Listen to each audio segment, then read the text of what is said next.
Mary Reesberg. Over the past several years, I've combined my degrees in acting and somatic psychology to share my sustaining creativity techniques with performers. And now I've decided to share it with a bigger audience that includes you. I believe we are all creative, and this podcast is all about that. I'll be interviewing people from all backgrounds, ages, and creativity experiences to share just how creative we all are. Today, I'll be chatting with Danny Nathan, innovation and product design studio and founder of Apollo 21. Please enjoy Danny Nathan.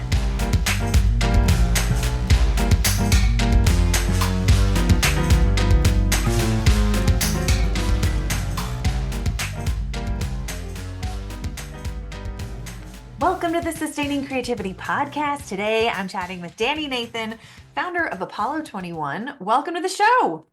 Thanks for having me. I'm excited for our discussion. Me too. But before we get there, why don't you take a couple of minutes and let our listeners know a little bit more about who you are and what you do? Sure. So I'm Danny. I run a company called Apollo 21, just to get the already covered points out of the way.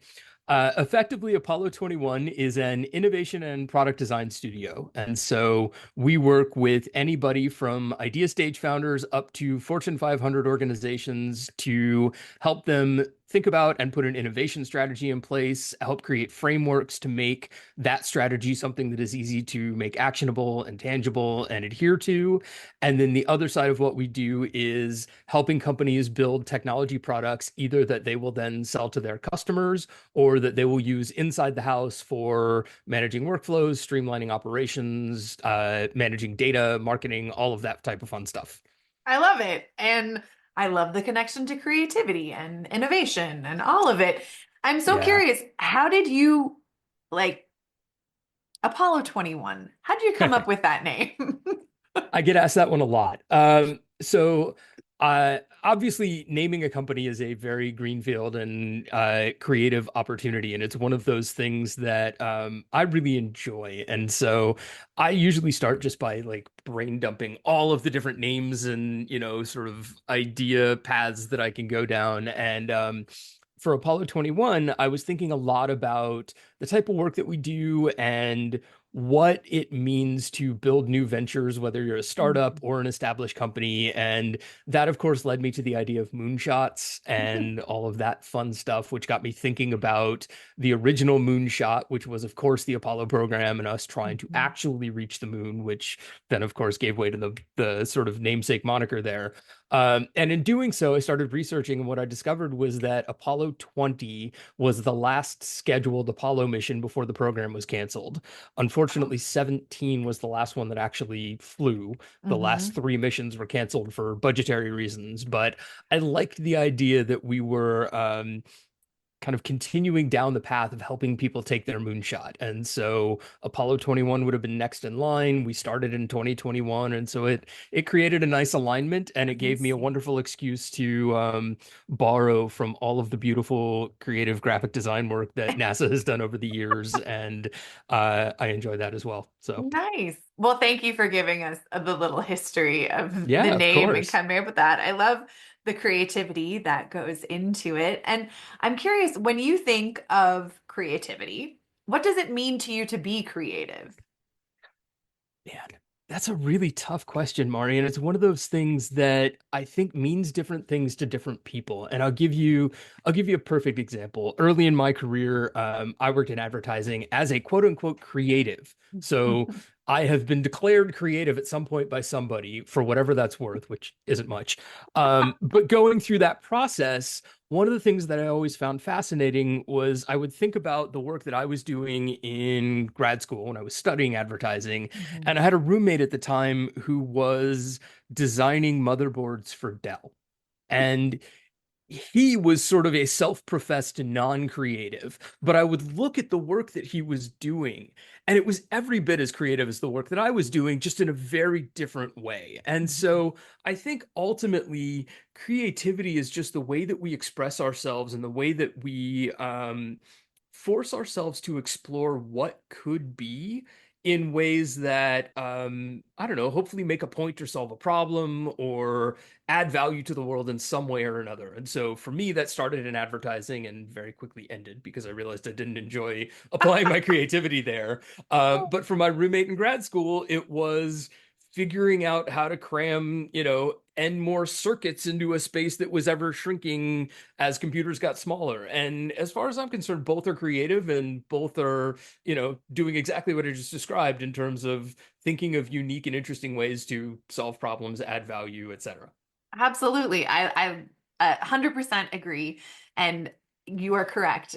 What it means to be creative, everyone has a different answer. There's no Yes, one single version of it, which is why I asked the question, because I love hearing everyone's answer I'm for sure it. you get a ton of interesting answers too. Oh, yeah. Yeah. And it's so fascinating. I mean, when you think of innovation, how does innovation differ from creativity, or how are they similar? I think that there's a lot of crossover there. In my mind, innovation has a clear bent towards sort of a business and a user need that Hmm. you're trying to solve for both sides of. And it requires creativity to come up with those new, unique, innovative solutions for things. But I do not think that innovation is inherently, sorry, let me make sure I'm getting this right. I don't think that creativity is necessarily innovative, but I think innovation is always creative. Yeah, that's what I'm Okay. trying to get to. Um, so, I think that creativity to me is a little bit broader and opens the door to, artistic endeavors and things that Mhm.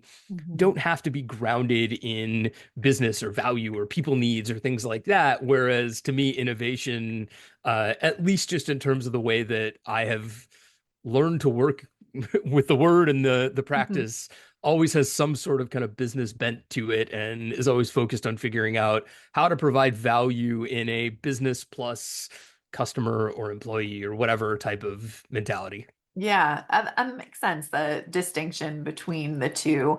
I'm curious, being that you are in the world of innovation and product design and helping other people, I can only imagine the challenges that you come up against, from things you want to design that don't work to things that other people want you to design that don't work. I'm curious, what are some of those challenges that you face, and then how do you navigate them?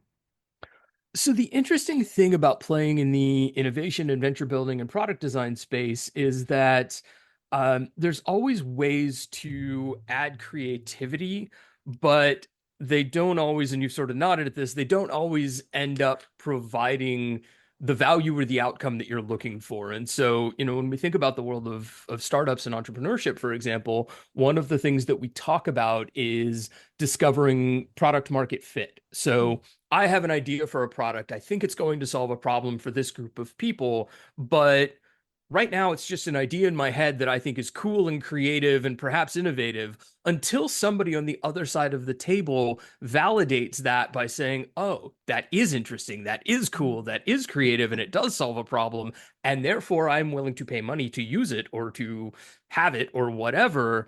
That's where sort of the idea and the moment comes in of how do I take the creative, fun, funky thing that I've come up with and turn it into something that has the value that I'm looking to give to somebody else and does so in a manner that then creates a sustainable business so that I can make a living doing it, or so that, we can Mhm. take the seedling of an idea and over time continue to reinvest in it so that it grows into something bigger and hopefully more useful for the people that are interested in it.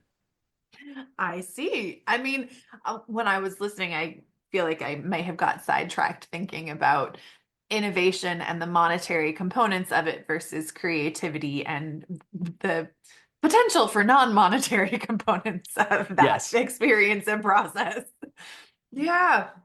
I mean, the development of anything, if it only lives in your head, isn't useful for Right. other people. So, Yes, we have, everybody loves to rave about their great idea. yeah. And we have sort of a saying in my business that, ideas are a dime a dozen, that execution is everything. Until you Mm, make that idea real and put it out into the world and make it in a way that people can use it or touch it or understand it or gain value from it, then all you have is an idea. And we all have ideas. And, mhm. ideas are fun to paint pictures of and talk about and things like that, but they're very easy.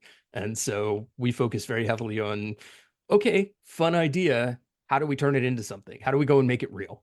Yeah, and those questions, the how do we go and make it real?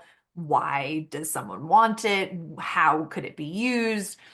That aspect of creativity I find fascinating.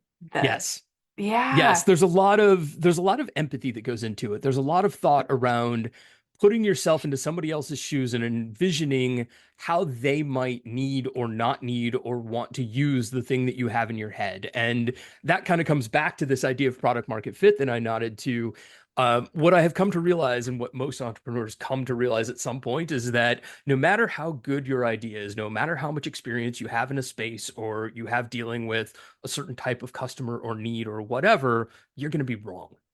You may not be entirely wrong, but you're going to be wrong on some portion of it. And inevitably, you need to involve those people to help them guide you in going from Mhm. wrong to right to business. And so Mhm. there is definitely a creative aspect to that. And there is an inherently creative aspect to birthing a thing out into the world and doing so within the constraints that you have in front of you. And so, a lot of founders are trying to bootstrap a company, trying to start it from nothing Mhm. without outside financial support. And that's really hard. It takes a ton of creativity to think about, how do you Yeah. stretch every penny so that it provides the most value and de-risks the idea as much as possible and gives you opportunities to learn.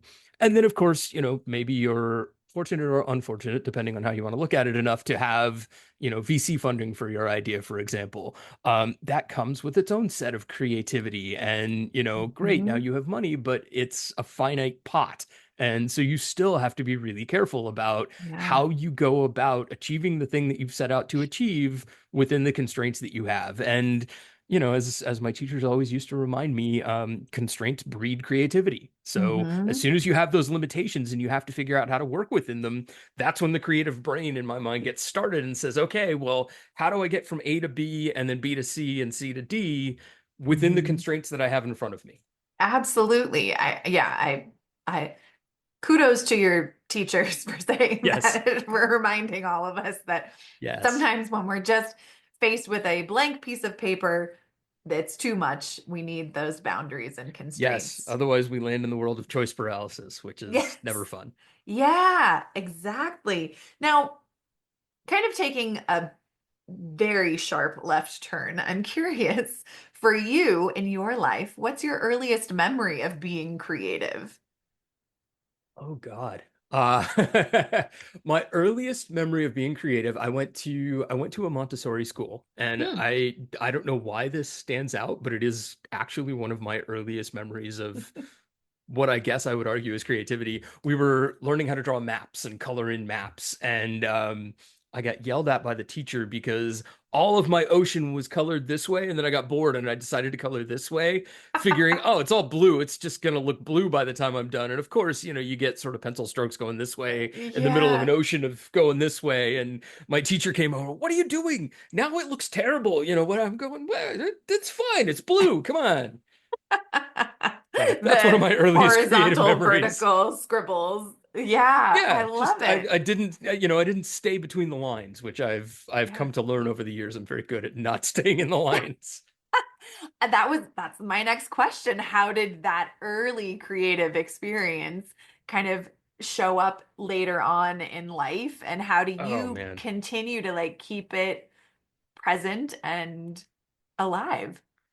Um so eventually, believe it or not, I outgrew coloring Okay. as my creative outlet, and eventually sort of wound up enthralled by the theater. And I spent from elementary school through the end of college. or arguably the end of graduate school, being involved in theater in some way or another. Mm. Mostly as an actor, I did a ton of improv. Mhm. That was always kind of my creative outlet. And then layered into that was having a mom who believed very much in the value of creativity and education and learning, who consistently said to me, when everybody else goes this way, when they zig, you should zag.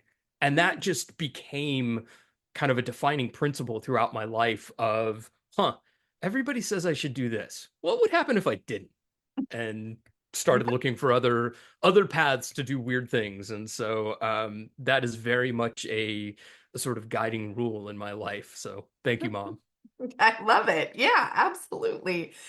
How do you think that, I mean, with people you work with in community, when you're zagging and they're zigging, how do you navigate or bridge that difference? Um, I think it depends a lot on the context, but for me, much of it comes down to communication. And Mm. so, part of what I've learned running a company, for example, is that when I have zag ideas, I have to be sure to explain them clearly enough Hmm. to the rest of my team so that they don't think I'm insane. They just begin to understand that I'm perhaps looking through a different lens than they are, or, Mm. trying to see something, or even just sort of forcing myself to take a different point of view so that we can explore all of the different possibilities and figure out what might work and what doesn't. On the flip side, I think that working with clients, that mentality honestly serves me well. It's one of the things that I think differentiates us, is that often we will come in and help reveal something for our clients that perhaps they hadn't seen before, hadn't considered before, because we do come in and try and take a unique look at things and share a perspective that comes from our background as opposed to our client's background. And so, we do a lot of consultative work. We do a lot of work with clients that are active in spaces that are not inherently our areas of expertise. Perfect example, we had a client in the rodeo space of all things, which is, somewhat unusual for a technology company. And so, excuse me, we spent a lot of time working with them to understand their business and their audiences and what the needs and expectations of those audiences were, so that we could be calculated and careful about how we bring ideas to the table to make sure that there is alignment to the audience needs while still providing the business value for the client that helps set them apart, and in doing so, sets us apart as an enabler of that kind of thought process. Hmm. Wow. I mean, yeah, to be able to have that big picture and then within it meet all the needs Yes. is I can only imagine how challenging and how much creativity goes into all of that. There's a lot of creativity. And like I said, there's a lot of empathy. There's a lot of moments Yeah. of, oh, okay, well, I'm not a rodeo guy, but I need to go and build a mobile application that will be used by rodeo fans and rodeo athletes, which is a project that we worked on. And Hmm. we spend a lot of time interviewing people and talking to people within those user groups to understand how they view what it means to be a rodeo fan and the Mm. things that they want from their fandom that they are having trouble achieving today. And so it's a ton of fun, and it puts us in a unique position to learn a lot very quickly about whatever space it is that we're engaging in. And the other thing that I love about it is that it frees me up to ask what I call the dumb questions. Mm. It gives me the freedom to walk into the room and be the guy that doesn't know rodeo, and to own that lack of understanding so that I can kind of raise my hand and go, hey, I'm sure this is a stupid question for all of you people in the room who live, breathe, and eat rodeo. But for the newbie here in the room, why do we wear hats? Or, Hmm. whatever the question might be. Sure. Um, but it puts me in a unique position to be able to be the stupidest person in the room in a way that ends up providing value for both me and I think often for my clients, because I'll ask questions that they take for granted. Mm. I don't know, Right. cowboys wear hats. Nobody bothers to ask why anymore. We just wear hats. And so, I can come in and ask, why do cowboys wear hats, without looking like, the Right. complete dumbest person in the room, or I do, but I just own it and enjoy it and kind of relish the moment of forcing people to think about something that they haven't thought much about. Yeah, you get to be the beginner when Yes. so Yes, often beginner is a we don't. much better way to put that. Thank you. No problem. You strike me as someone who has a lot of ideas and a lot of things going on. I'm curious who or what inspires you in your life? Um, wow. I take inspiration from a lot of random places and generally from the people around me. I found the world of technology and entrepreneurship relatively late in life. I was kind of early in my career still, but I wasn't the born lemonade stand kid on the corner who went, oh, he's going to start a business. It took me a while to kind of grow into it, and um, I have taken inspiration from the people that been fortunate enough to have as mentors who have helped me look at the world differently and have encouraged me to think about, huh, here's this new piece of technology or this new capability that we have. What would happen if we applied it by doing this? Or, Mm. uh, you know, what would happen if we thought about this thing differently? And again, I've always sort of had that weird beginner moment where um I relish the opportunity to ask the questions that other people don't ask, and I utilize that to come up with ideas that even I'm not always positive we can actually pull off, but Hmm. I figure they're worth exploring. And if we come up with a crazy idea and we find that we either can't do it or we can't accomplish all of it, hopefully we're in a position where clients are bought in and they're excited about the exploration as much as the outcome. And so Mm. um, we end up in this unique collaborative kind of relationship where we work together to figure out how do we take the crazy idea and make it realistic. And if we need to trim the fat a little bit and figure out what's actually not possible but would be cool someday, then we just sort of table that for later and we wait for the technology to catch up. Yeah. Well, for people who are kind of maybe just starting in the idea generating world or starting entrepreneur Close enough. endeavors, what's something you wish someone had told you when you started? Oh God. Um, there's two things that I usually share in this realm, Mari. The first is just be ready for it to take longer than you expect. If there's one thing that I've learned, it will take longer than you think it will, and it doesn't matter what it is. It Yeah, will always take longer than you sure. think it will. And so, whether it's your first painting or your first company or whatever, just enjoy the journey and kind of Mm, be along for the ride. And that then leads me to my second one, which is another one of those sort of life rules that I've learned alongside, when they zigzag, which is failure is inevitable, but it is a learning experience more than anything else. And mm, so for me, that has come to fruition as sort of a personal mantra that is fail beautifully. And to me, mhm, it's just a reminder that if you're doing something creative, you're probably trying to do something that either nobody has done before or you're doing it in a way that aligns to your vision and nobody else's. And mm, if that's something that you're pursuing, you are going to hit moments of failure. It is just completely inevitable. And so instead of holding them against yourself, learn to learn from the moments of failure mhm, and embrace them so that you now know what not to do next time or what to try mhm, differently next time and keep going. And so there's sort of a perseverance amongst failure that I think people need to get used to and grow comfortable with, which is always hard because we're taught from a young age that failure is bad. mm. Yeah, absolutely. Well, thank you for those tips and insights. I appreciate it. And thank you for taking the time to chat with me. I have one last question. Sure. What does it feel like in your body to be creative? Oh man, nothing like making the last question an easy one. Um, I think for me, you hit that moment where you sort of realize that you're onto something and it Mm, it gets exciting. You sort of get that sort of internal buzz and the world kind of fades out and you go, oh, okay, now I got it. And you just sort of, you can't help but keep going because you want to get to the other side of that moment of, oh, well, if I did this and then this and then this and then this happened, I don't know what, magic, whatever.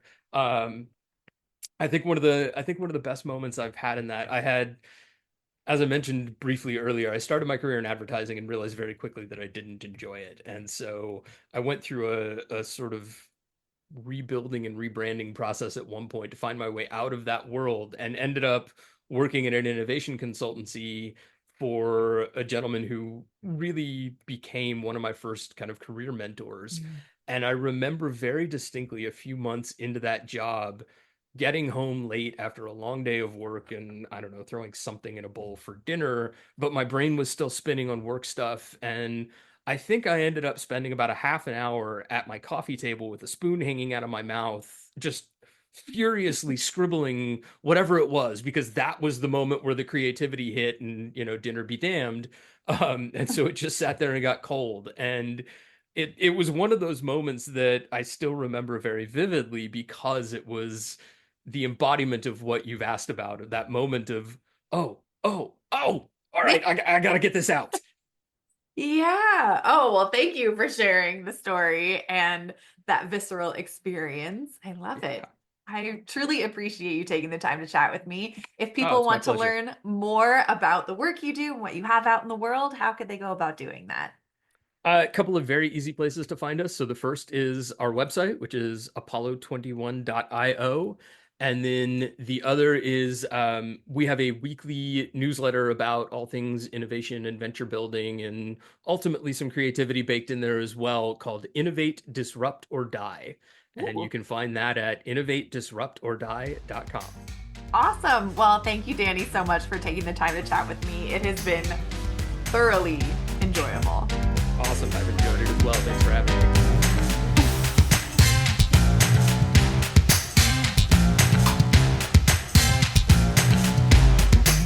Thanks for listening to the Sustaining Creativity Podcast. We'd love to keep in touch, so follow us on Facebook and Instagram. We are at Sustaining Creativity.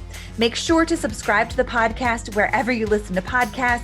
Tag your friends and family so they can listen too. We love to hear from you, so leave your reviews, comments, and questions. Check out our website, sustainingcreativity.com, for upcoming offerings and creativity coaching. Tune in Tuesdays for our next episode. And remember, with creativity, anything's possible.